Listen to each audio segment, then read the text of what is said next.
This town was once booming, but now it's just a bust, just a ghost town, just a relic of the past. Welcome to Stateline, Utah, and welcome back to Beers and Frontiers. Stick around, you're gonna love this.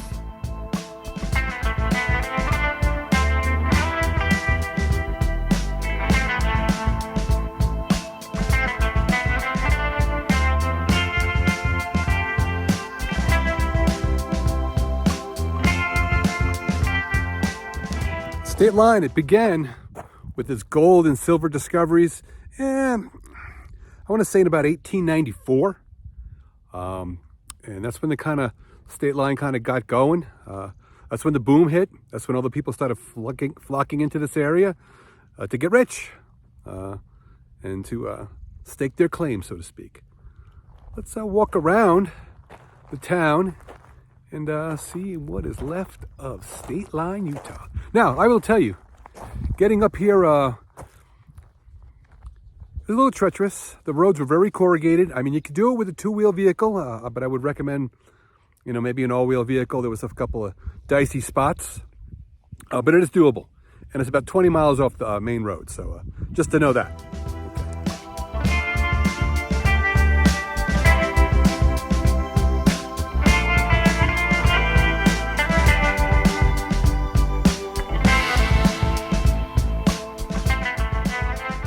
Looks like it may have been like the old Mercantile, the old general store. And let's go inside. Let's see what is left of this place. All right. Be careful going through here. Make sure no rattlesnakes. Okay. Looks like here. Obviously the floor is gone. All that's left is some wood framing and the windows up there and the door here. And obviously you have the stone structure. And the front here was probably all wood. That's why it's all gone. There's probably big windows and stuff. And the roof also. So, yeah. This is probably the back area somewhere. Maybe this was some kind of cold box or something where they maybe stored meat or something. All right, so let's, Big Frank was here. I don't know who Big Frank was, but he seemed to have taken the time out to etch his name in the wall. All right, Big Frank. All right, hey, let's see what else is out here. Okay, let's go walking around Stateline, Utah. So there's quite a few structures left here. Like I said, this town operated between, late 1800s, early 1900s. And, they found gold, they found silver, and that's what kept it going. That's what kept it booming. Let's see if we can get over to these structures over here. All right. Let's watch these rattlesnake holes. Run into anything like that. I can see a path here. Okay. So I will tell you what's mostly left is the stone structures. So not a lot of wood is left. Okay. All right, what have we got over here? Okay.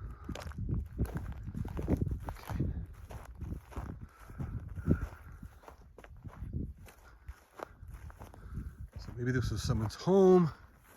What's left of it? Just the nature growing out of the bottom of where the floor used to be. This is it. All right. So in the early 1900s, Stateline was made up of mostly just men. I mean, there were a few families here, and actually there were enough families here that they actually built a school. Now I'm going to look around for what may have been a school, but just based on my initial survey of the area, I don't see anything that would have been big enough to be a school, but who knows how, 10 kids maybe. But let's keep walking around. Let's see what else we can find. All right, pressing on.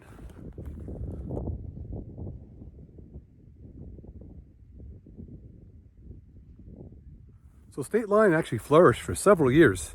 I mean, they had stores, they had schools, they had a newspaper, they had like saloons, and they had a pretty good population. And the town was booming, the gold was flowing, and the people stayed for a little while, that is. And then they found other places to go because the gold ran out. But let's see what else is here. Let's see if we can find that school. All right. So I was reading that actually the population of Stateline, Utah, it peaked at about 300, and that was in the early 1900s. So, so that was, you know, that was a typical size of these small mining towns. You know, 200 to 300 people. You know, and that's enough. You know, to build a town on. You know, schools, stores, saloons.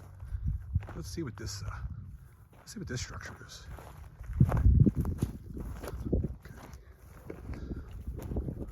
Also recommend that when you're walking around here, you get a nice pair of boots. You don't want to be getting nails sticking through your bottom of your shoe. Okay. What we got here? Okay. Maybe it was like a metal stove over the roof, and it just collapsed down and on the structure here. Okay. I'm thinking this may have been too small to have been a school. It's probably someone's house. Yeah, I mean that maybe would have housed a few people. All right. There's a bigger structure out there. Out there. You guys want to go see that? Okay, let's go. I'm gonna check it out. So, with further research, it told me that I guess some of the ore that they found in this area wasn't of the highest quality, and that's probably one of the reasons why it didn't last that long.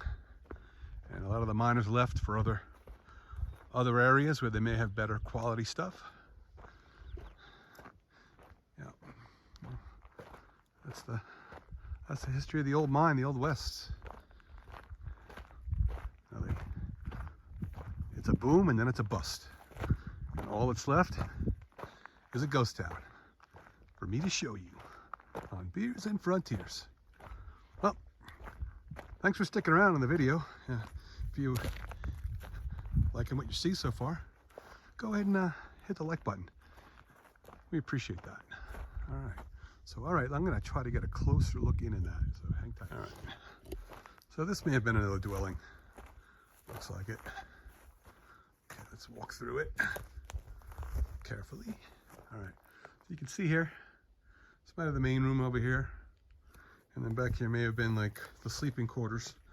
Let's see what we can find out here. Yeah, another room back here. Maybe this is where you slept. Probably in the main room here, they you know, had their meals and their sitting area. And also maybe a back door. And notice the back door to the world. Look at that. Look at that spectacular view. I mean, you gotta love that. And over here. And there's another structure down there. We'll go there too. So as I was saying earlier, it's about 20 miles on this road. This portion of the road is actually not too bad, but there were sections that were heavily corrugated. I mean, I was literally driving less than 10 miles an hour because the car was shaking so much. That's really not good for the vehicle. Any kind of vehicle, you know, because all your interior parts under the hood there, everything's shaking, you know. That crap breaks. All right. All right. Here we go. So probably all that's left. This was probably mostly a wood structure at one point, and the only thing they had in the house that was stone was the fireplace, and that is all that is left of this. Is the fireplace. Check that out. That is cool. Man, it's beautiful. I mean, it's so quiet up here and so serene. Yeah. I'll tell you, these are great spots. But it's tough, you know, tough to get here, and probably tough to bring supplies up in here, and that's why these places kind of don't sustain themselves for very long. So although mining did continue on here, after the town kind of went busted. There were some miners that hung out here for years, for decades, until I think like in the 1980s, the EPA shut them down because, I don't know, they were probably protecting some squirrel rat that's in the area. Who knows? But anyway, we've heard that story before, right? So, but that's kind of that was the final nail in the coffin of Stateline, Utah. Now it's just a place for you and me and others to come visit if you brave the elements. Or you just turn on my channel. I'll show it to you. Anyway. All right, let's see what's left of this place. See what else I can show you. I think we've covered almost everything. We'll just take a real quick glance around and see if there's anything else I can give to you. So hang tight. Now, Stateline, Utah got its name, obviously, because it sits on the state line between Utah and Nevada. So just know that. Like I said, kind of have to get up in the hills to get to this place. Like a lot of these old mining towns, not easy to get to. All right. So there's one more structure over there I wanted to show you, but apparently it's been fenced off and it's on private property. And I obey the signs. I don't really go where I'm not wanted. So, and there's something out over there. Can't get to that. But then if we just kind of look,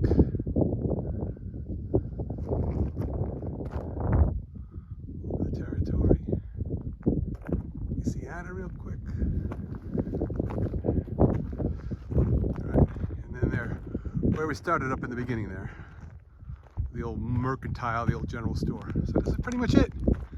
One of the things you got to be careful about when you're riding on these roads is a lot of these old towns come old nails, and they're still on the ground from years ago. You get that engine tire, it's going to pop. And you don't want to have a flat tire out here, especially nowadays. These vehicles all have that little donut. You don't want to drive on a donut 50 miles on dirt. So I think I've showed you just about everything I can show you here in Stateline, Utah. I hope you enjoyed your adventure with us today. But until next time, cheers from Beers and Frontiers.